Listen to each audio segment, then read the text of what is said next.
সম্মানিত দর্শক শ্রোতা, আমরা ফিরে চলে আসলাম জনকল্যাণ পার্টির যুব দলের সাধারণ সম্পাদক মোহাম্মদ ফয়সাল আহমেদ। এখন আমরা সরাসরি তার সাথে কথা বলবো। আপনি বিগত দিন গুপ্ত থেকে রাজনীতি করছেন, এবং কি লম্বা দাড়ি, লম্বা চুল, আসলে এটার পিছনে রহস্যটা কি?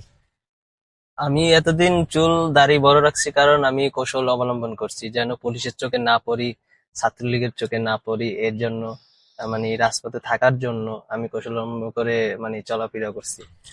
তো আপনি নিজে গুপ্ত থেকে রাজনীতি করছেন, সেটাকে আপনি কৌশল বলতেছেন, কিন্তু বাকি অন্যান্য যে দলগুলো আছে তারা তো সেম অবস্থা ছিল নাকি?